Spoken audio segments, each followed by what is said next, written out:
Hello, welcome to this live stream. My name is Monsieur Augustine, and I hope your day has been fantastic. I hope you have enjoyed your. It's today is on a Tuesday. I hope you have you just had a fantastic day, and that's I'm just saying because I'm here from Kenya, so it's almost 11. And for those individuals who may be watching this from other parts of the world, maybe it's daytime, then enjoy your day. So today, as I was doing my own research, as I was trying to learn one or two ideas in terms of investments, I came across a good interview which involved Robert Kiyosaki and another individual from Romania. So this individual, this how can I say, this interview had great ideas which I thought we should share at this particular moment. So I hope you are going to learn one or two things concerning this topic. As you all know, I'm really a big fan of how money is being made. So I'm a big fan of entrepreneurship. So I would like to share one or two things I come across each and every day. So if you are one of those individuals who would like to make investments, who want to learn one or two things about money, then this is your YouTube channel. If you have not subscribed, you need to subscribe. You can also like the video because I want it to be twisted by the arrogancy. I want at least to go to 1,000 subscribers. So I've seen a guest here. There's a person who I just come to at least have this have or see what I'm going to discuss today. I appreciate. So you can also like the comment. You can also leave a comment and also just like the video. So as I was going through this interview by Robert Kiyosaki and another Romanian, who I'm not sure of the name, but I learned a few things in terms of investments, which I believe if I and you share, because they say the best way of learning is just sharing with your colleagues and your friends, and you now as a team, I take you as my friends, my colleagues. That's all I know you about. So, number one, what did Robert Kiyosaki share with this Romanian interviewer? So, number one, they share that when we have gone to our schools, and that's the whole issue of our education system, our schools just tell us different things, which in the real life situations, they don't add up. For instance, in schools, you are just told don't make mistakes, but in really life situations, you always make mistakes. You learn through your mistakes, you learn from other people's mistakes. So it's a common issue which every individual must go through if you want really to progress from one position to another. But if you want to remain at the same place which you are, then don't make mistakes. Don't ask any assistance from any person you know. So that's how our education system has equipped us. And it's true in terms of wealth. Our education system just is very clear. Don't have debt. You see, we are always encouraged not to have debt. But if you go to those individuals who have made something for their life, who have at least become financially successful, they will just clearly tell you that they become so wealthy through going and taking some debt. Where the problem arises always is where individuals decide to go and take bad debt. So we have to carry two different kinds of debt. We have debt, we have good debt, and we have bad debt. But there are some individuals who, for instance, you go to a bank and you take some money, and this money you want to buy them with. This money you use it to buy, let's say, a TV screen, which you are going to watch at your home. Then that's a bad debt. But let's say you have gone to a bank and you have borrowed money, and this money maybe you have bought with it a car, and this car is going to do some taxi, and this taxi is going to give you some money which is going to service this loan, then that's not bad debt.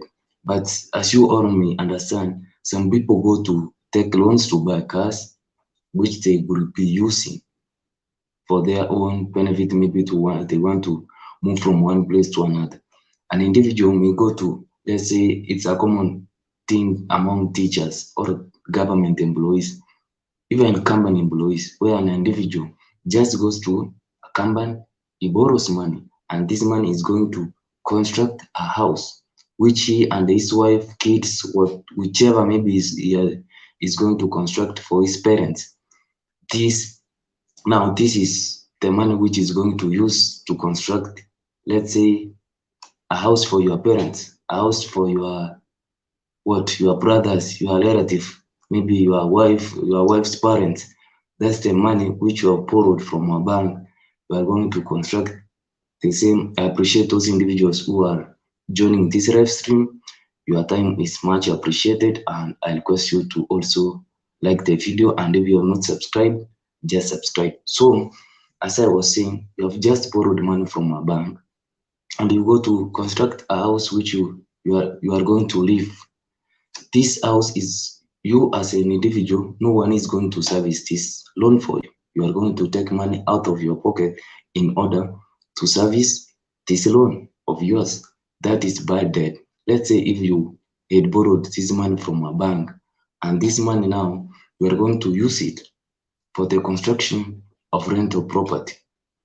Rental property, once you have tenants there, these tenants will pay you, and then they are going to pay you, or they are going to pay your loan on your behalf. That's good debt. So there are some individuals who just scare us that we need not to borrow some money to make investments. We need not to borrow money. Debt is bad. That even the Bible discourages. There is a common verse which they use normally. They say that, let me paraphrase because I'm not so clear about the verse, but it seems that those who you owe, you are like their slave, but that is not the truth. Comparing the rate of inflation and you just been given some money by a bank, then borrowing and having a good debt is not a bad issue. You need to borrow that money and make some good investments. So we need to understand the difference between good debt and bad debt, and you as an individual ensure that you go and have good debt. This good debt is going to be servicing by, let's say, if you have constructed your rental property, those who are going to service this loan are your tenants. That's number one, what I learned today about investment. Number two, what I learned is that our schools are just screwed up. Our schools are number one reason most of us will end up being broke until we die. You need to be clear. I'm one of those individuals who, truth be told, so this English, our English is so problematic. So bear with me. So our schools teach us just to be what? Our schools. So our schools teach us to be poor. What we are just told in schools, we are always told, go to school, have good grades, go and secure some employment. For those of us who are from Kenya, you will end up, if you acquire the HELB loan, you are going to, if you are going to, if you acquired HELB loan, you are going to pay your loan, and maybe you buy a car. As I said before, you construct a permanent house, more especially where I come from. Once you have a permanent house, a permanent house is not a common thing. So you will be privileged as a teacher, for instance, to construct a permanent house. Once you have a permanent house, maybe you will have your kids to take to schools, and by the time you are around 60 years old, you will just be around your home, having only maybe a car, and if you were privileged to have some piece of land which you even didn't construct, even a rental property, And maybe the other thing which you would be privileged to have is just some pension in your bank account. So those are the things which you may end up with if you don't take care of, because that's how our schools have programmed us. Our schools have just programmed us to go to school, work super hard, have good grades. After having good grades, go and seek some employment. And after seeking some employment, you need to service your own. After servicing your own, and maybe you can buy some piece of land which you will not even be in a position to construct a rental property there. Or maybe the best thing I believe you can do is just planting some trees there because it's more cheap. So that's how our schools have programmed us. Our schools don't encourage individuals to make mistakes. I've done some business for some time, and my first business I just failed completely. I lost those amount I had, and also the second business I completely got a loss because my money was taken. So I was even devastated. But it is at least this third business which I'm struggling, even though I'm struggling because it's our economic conditions at the moment is kind of struggling, but I can't say I'm such in a bad state, but at least my business is thriving in a good direction. I can't say that I will collapse tomorrow, but the school system doesn't encourage that. And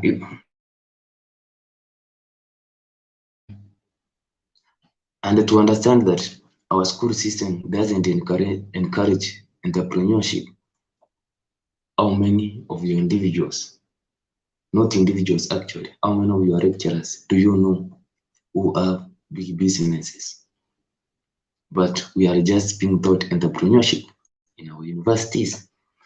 How many of your teachers who taught you who were successful? How many employees or relatives you know who are working, do you know that are successful? A few. And these are the individuals who teach us, these are the individuals who we learn from.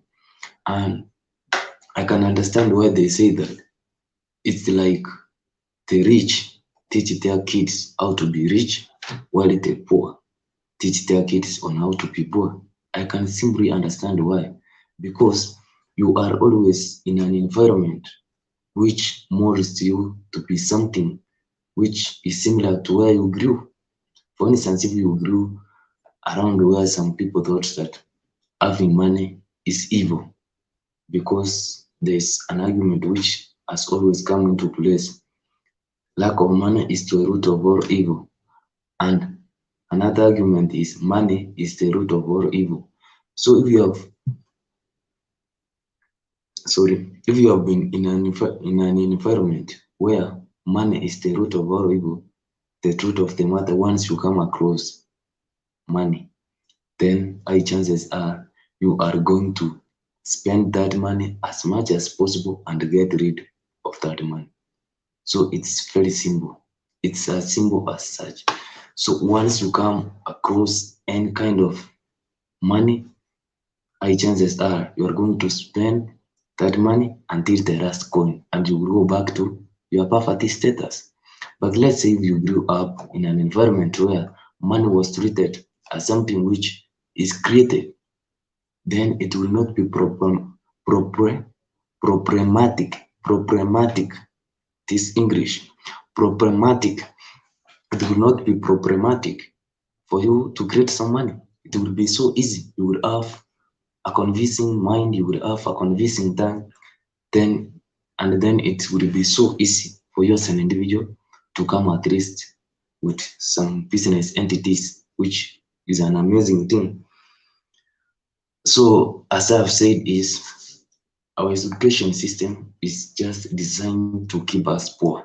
So if you grew up and you were taught by a teacher whose mentality is just about employment, then there are limited chances for you to seek some employment from any given position, because all you know is your role is to work super hard, acquire good grades, and go outside there, seek some employment. To give you an example, I didn't come across any of those tweets, but all I know is there was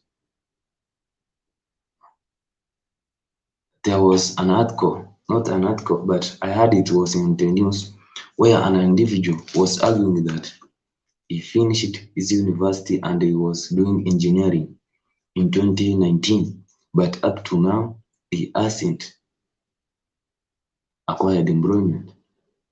I was also talking with some of my friends and we had a discussion. So we were taught that, for instance, teachers, some of the subjects have not, or those who graduated in 2016, not actually 2016, but 2017, have not yet been employed. So if I graduated in 2020, not 2022, but 2021, then I have like good four good years for I at least to wait for I to be employed by the government. So then there's a person who taught you this and they told you that your role is just to get good grades, go outside there and acquire some employment. What if you get out of there and you dance and found that employment opportunity? Be sure you are going to be depressed, and that's why the rate of depression is so much within the country.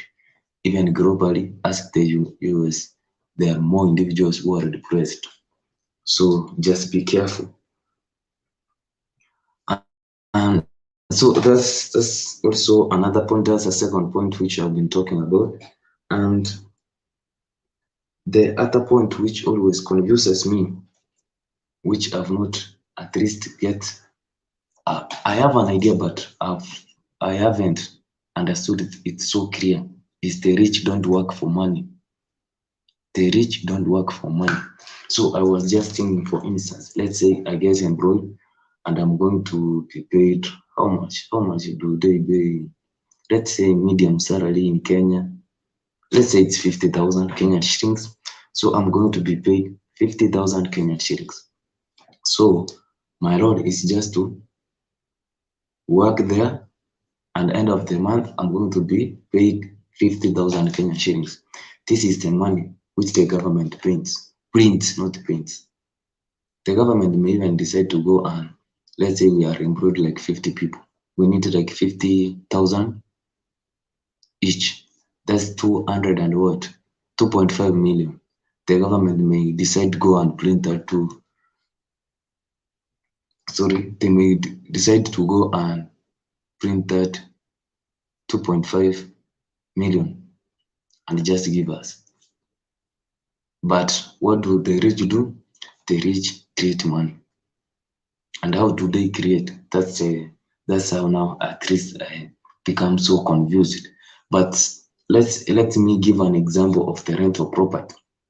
So let's say I am an individual who wants to start doing some investment in rental property, and I have a clue on how some of those investments can be done, but I've not even put a single piece of investment in real estate. So this you're going to get it from my own understanding. It's not about the facts, and most of these things I learned from most of the others are from developed countries, one of them being the US. So I don't know if Kenya is the same issue, but I tend to believe it is the same issue, because whether it's whether it is socialism or capitalism, the rich will always rule the world. That is it. So even if you think maybe it's socialism, so there's no idea that the rich are going to share with you the wealth, then you are just on your own planet. So this is, I need to give an example on how the rich, I think, create money, because as I've said, the poor work for money while the rich create money. So I want to give at least what I understand about the statement. So what I understand about the statement, let's say I've put an investment, that's a rental property. I go and pay a down payment of 20%. let's say the house is costing 2 million Kenyan shillings. 20% of 2 million Kenyan shillings is like 400,000 Kenyan shillings. So if I have this amount of money, then I should go and do some legal processes, and then I will pay 400,000 Kenyan shillings. This 400,000 Kenyan shillings is going to at least assist me in order for the bank to pay, let's say, the owners said that I have that property. Now that property is my property, but I've not yet received the property because the bank has also paid some amount for me to acquire this property. So once I have the tenants on this property, then what's going to happen is these tenants are going to service the loan. Let's say we agreed on a span of 30 years. Then within 30 years, the tenants will assist me to pay the bank, and as they pay the bank, I'm also getting some profits from this money. So you can see I used like 400,000 to acquire the property of 2 million. So at the same time, I will be responsible. I can even decide to increase the rent. I can decide to increase my rent. So these tenants are going to be responsible if the property is strategic, and I'm going to add some facilities, let's say a swimming pool if it was not there. Maybe I'm going to do some paintings. I'm going to make some good environment, improve that property. Then it's normal for us as an individual to add the rental payment, what the tenants are going to pay. So once they start paying, I can make some profit while the bank are taking their share. So after 30 years, this property is going to be mine. At the same time, I will also start now taking full amount of money from this property. So that's how the rich create money. They have used debt to acquire property, and this property is going to be serviced by the tenants which you will have.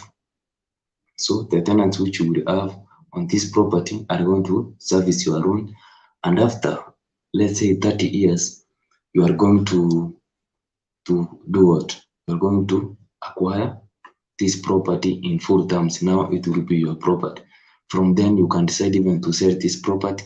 You can decide to improve the property. So it's your responsibility to take care of that property and ensure it adds in value, because all we understand, real estate, there's high chances it will always appreciate.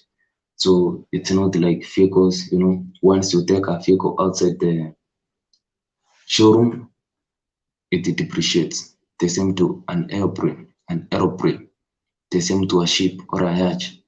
So these things depreciate, but land, since land, no one creates land. I believe there's even a quote which says, buy land. They have not started creating it yet. So that's a simple investment strategy from that quote. Buy land, they have not started creating it yet. So it's so simple. If you want to be financially free, then understand that the rich don't create, don't work for money, but they create, while the poor, they do what? They work for money. So there's a difference between the rich and the poor. It's actually about the world perspective of how they view the world. So lastly, I need to come to the last point. As human beings, we all have choices. That's the point. If you decide to be poor, it's your choice. If you decide to be rich, it's also your choice. So I want to kind of reinstate what I got from Robert Kiyosaki's discussion about it's a choice for you to be rich and it's a choice for you to be poor. So let's say this. You want to get employed, and the chances are you being an employee, if you don't mind your own business, then getting out of that employee mentality, it will be a challenge. You will always work hard for money, save some money, maybe invest in some stocks which even you are not aware of. God forbid, it may end up crashing those stocks and you may end up losing almost all your money. At the same time, there's an argument which has been said now and again that most employees or government employees, 40%, even at times 50% of your salary is just taken by the government in form of taxes. So that translates to a half a year. You are going to work for the government for a half a year, and then you're going to work for yourself for the rest of the year. So if you have these facts and then you decide to work for your whole lifetime, to work for the government, or maybe to work for an employment agency, some companies there, then you are fully responsible for the circumstances which you are at the moment. If you are poor, it's your own choice because you decided maybe to work for the government for your whole lifetime without minding your own business. At the same time, if you decide maybe I need to mind my own business and I'm going to start my own side hustles, that's why I'm just telling you it will be. I'm glad for those who have been joining this YouTube channel because it's my side hustle. I'm really trying hard so that this platform can at least generate for me revenue, and I strongly believe maybe in the near future this platform I can even go and make it a full investment portfolio. So that's why I encourage you, for those individuals who are joining and those who have been joining, just consider liking the video, also subscribe. You can also share. So it's a lot to demand from you, but just, how can I say, just understand me. So let's say there's this individual who wants to work for the government or some company and is going to mind his own business. And how is he going to mind his own business? Number one, by just trying to make his expenses as low as possible. That's how you start minding your own business. The first point, make your expenses as low as possible. Number two, ensure that your liabilities are reduced to a maximum of zero. Ensure your liabilities are reduced to a maximum. I hope that grammar is so nice. So ensure that your liabilities are reduced to at least a maximum of zero. And number three, just build your asset column. And how can you build an asset column? You can do some investments in real estate. You can start your side hustle, start a YouTube channel, start blogging on Twitter, start trending on TikTok, and which platform? Instagram, it's there to be taken. Which platform base? Which platform? Facebook. Some individuals have prospered through Facebook. So all these social media platforms can assist you. YouTube is my number one. I'm just struggling, but I'm doing my best to ensure that I've improved my status. So ensure you start your side hustle business. And as time goes by, there are chances that it will reach a time that this your side hustle is going to generate more revenue than even where you work at the moment. And then you will be a free person. And as they always say that the hardest thing is to make in terms of cash is making 1 million. And if you are in that position to make 1 million, then just moving ahead will be so easy. So that's how I learned from Robert Kiyosaki, and I thought it could be nice for I as an individual to share what I learned with you, because I strongly believe if you understand or learn one thing about investments, then it's my pride I will be so grateful for those individuals. Like here we have Brian Umau. Thanks for liking the video. I appreciate you so much. And you have been my support since I began this channel, even though I've been streaming a lot. I appreciate you so much. And all those subscribers I much appreciate you. Your support is so much appreciated. And I hope one day we're going to succeed and it will be our journey. And maybe we'll remember the memories such as this one when I was doing this live stream from my cubicles, a small place there from Wasinigishu County. I will always remember this. So I appreciate for those individuals who joined this live stream and those who will be watching this live stream after it has been done. I will also appreciate you. Also, I would like you to comment below which are some of the topics you would like I to tackle. At the same time, maybe what are some of the improvements you would like on this channel. But I hope one day I'm going to make it. Let me not just say, they say action is better than words. I don't know if that's by Bob Marley or whichever. So I need to go through today what I talked about. Number one is our education system is so bad and it can confuse you, even make you become so blunt that you will never mind your own business. Number two, it's our choice to be rich, either rich or poor. Number three, we need to understand the difference between good debt and bad debt, and our responsibility is to ensure that we engage on. I hope I've used that. Is it a conjunction or an adjective? I'm not sure. To engage on or in good debt. At the same time, lastly is the rich don't work for money. The rich create money. The poor work for money. And that's why the majority are poor. So as I conclude, I hope that you are going to make some changes on your life in terms of investment. Thanks for watching. See you in my next video.